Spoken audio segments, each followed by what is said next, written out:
Hi everyone, welcome back to my channel. Have you ever spent an hour perfectly blocking out your calendar, feeling super productive, and then completely ignored it by like Wednesday? Yeah, been there. Calendar blocking sounds great in theory. Plan your day, color code your task, stay focused, win the week. But let's be honest, life in 2025 does not play by the same rules anymore. With meetings popping up out of nowhere, Slack going off every 5 minutes, and your brain switching between 5 tabs at once. The old way of doing this just does not work anymore. So what actually working right now? In this video, I am breaking down my updated calendar blocking strategy for 2025. What I am doing differently, why it's working better than ever, and how can you steal the same system for yourself. We are also talking what I stopped doing that made a huge difference, how I plan my weeks without burning out, and the real tools and hacks I am using daily to keep it all running smooth. If your weeks feel chaotic, random, or just way too packed, this is for you. Let's jump in and make your calendar work for you again. Before on that, I just explain what is calendar blocking. Calendar blocking is a simple way to plan your day by assigning specific time slots for each task. It helps you stay focused, avoid distractions, and get more done with less stress. Let's move on to that. So here's the thing. Traditional calendar blocking used to work for a while, but in 2025 it's kind of broken. Let me explain. Most people start off with good intentions. Alright, I will block out 2 hours for deep work, 30 minutes for emails, a break here, some calls there, done. It's look productive on paper, but then real life shows up. Your manager drops a surprise meeting on you, you did not sleep well, your kids need something, or your brain just refused to cooperate. By 2 p.m., your whole plan's out the window, and now your calendar just feel like a list of broken promises. It's frustrating. You feel like you are constantly behind, and instead of your calendar helping you, it's actually stressing you out. That's not what it's supposed to do. Here's one big problem. We plan our day like we were missing. Back to back blocks, no breaks, no room for adjustment. It's like we think we will have peak energy all day, every day. And that's just not how humans are. Another issue, over planning. Some people try to schedule every single minute of their day. I get it, you want control, but it backfires. There is zero flexibility, no space to breathe or deal with the unexpected. And when you miss one block, the whole system falls apart like dominoes. So what do? We stop using it. We abandon the calendar altogether and go back to winging it. That was me for years. But it does not have to be like that. I made a few key shifts, small tweaks that changed everything. And that's what I want to show you next. Alright, so what actually works in 2025? Here's my updated calendar blocking system built for real life. Not some productivity fantasy that only works on paper. First shift, I stopped blocking my day by task type and started blocking by energy levels. I split my day into 3 zones: high, medium, and low energy. Because let's be honest, I am not the same person at 9 a.m. and 4 p.m. And I bet you are not either. Mornings, that's my high energy zone. That's when I tackle deep work, writings, problem solving, strategic thinking. No meetings, no notifications, that block is sacred. Afternoons, medium energy. I am still functioning well, just not as sharp. So that's when I schedule things like emails, follow ups, or lighter admin tasks. Late afternoon, total low energy. That's where I put shallow tasks, quick to dos, errands. And yes, I literally block time to recharge or do nothing. That buffer is everything.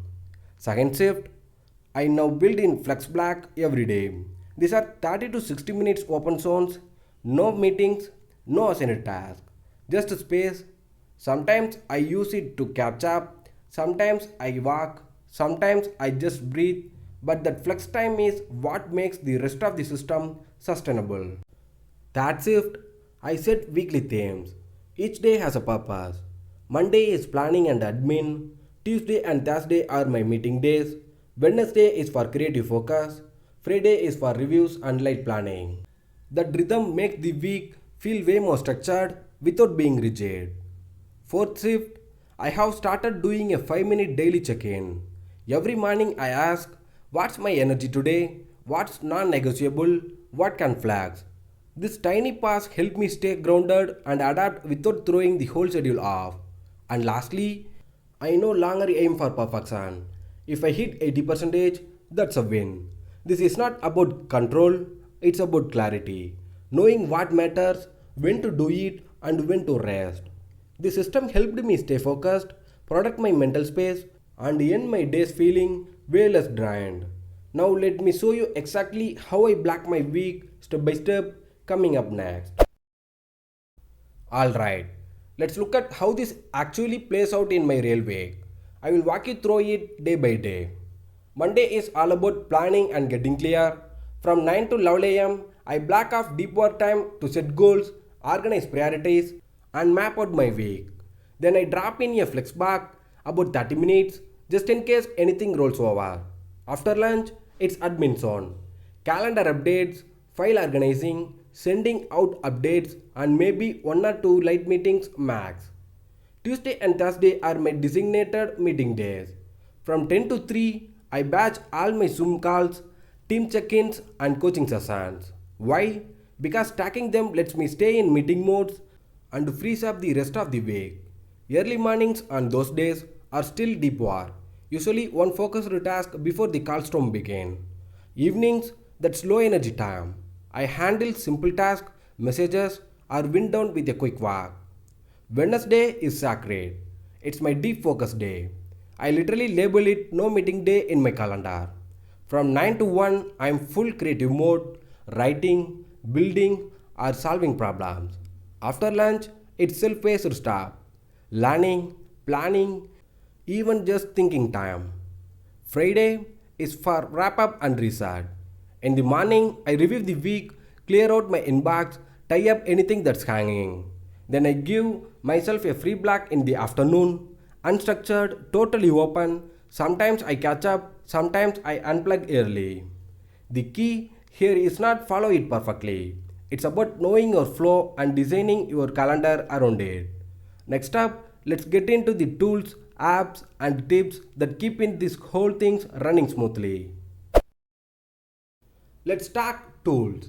Because without the right setup, calendar blocking can get messy fast. First up, Google Calendar. It's simple, free, and super customizable. I color code everything. Deep work is blue, meetings are red, admin is gray, and flex time is green. Just glancing at my week gives me a quick energy map. Super useful when I'm context switching.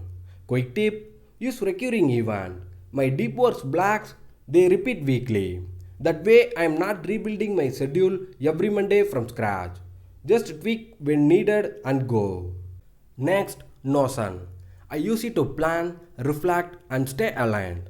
I start each week by writing out my top 3 priorities, linking key tasks to calendar blocks, and then I end the week with a 5-minute review. What worked, what dragged, what should I change? Another MVP tool, Clockwise. It automatically protects focus time by rearranging meetings intelligently. If something shifts, Clockwise find the best new time slot without breaking my flow. And if I'm pre-planning my day, I open Sunsama. It syncs with my task and calendar in one place. Help me stay realistic about what I can actually get done. Bonus hacks. Number 1. Add emojis to block titles. It makes scanning your day faster and it's more fun. Number 2. Block commute and transition time. Even if you're remote, your brain needs space between tasks.